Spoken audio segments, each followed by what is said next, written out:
एक बार की बात है, एक विशाल और गहरा सागर, और उस सागर में सफर करता एक जहाज। उस जहाज में सैकड़ों मुसाफिर थे।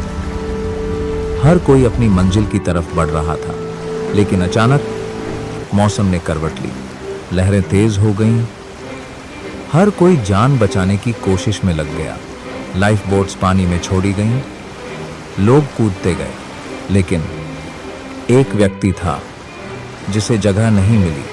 सबको बचाने वाले बोट निकल गए थे, लेकिन वही आदमी जहाज के तिनकों और सामान का सहारा लेकर किसी तरह तैरते हुए सागर के किनारे एक सुनसान टापू तक पहुंच गया।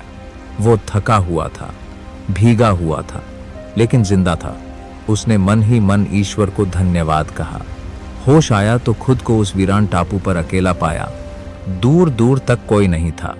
वो मदद के लिए चिल्लाता रहा, लेकिन कोई जवाब नहीं आया। समझ गया अब यहां जीना है, तो उसने पेड़ों की लकड़ियां काटी, एक छोटी सी झोपड़ी बनाई, नारियल और फल खाए, समुंदर से मछली पकड़ी और हर दिन अपने दम पर जिंदा रहने की जद्दोजहद करने लगा। ठंड का मौसम आया तो आग ही उसकी सबसे बड़ी जरूरत बन गई। एक दिन वो आग ताप रहा था। लकड़ियां खत्म हुई तो वो नई लकड़ियां लाने चला गया, लेकिन जब लौटा तो उसकी पूरी झोपड़ी जलकर राख हो चुकी थी। वो टूट गया। रात के अंधेरे में रो पड़ा। आसमान की ओर देखकर बोला, हे ईश्वर, ये तूने क्या किया? इतनी मेहनत से बनाई झोपड़ी वो भी मुझसे छीन ली। ठंड में रोते रोते वो वहीं सो गया। सुबह हुई तो उसकी आंखें एक अजीब सी हलचल से खुली।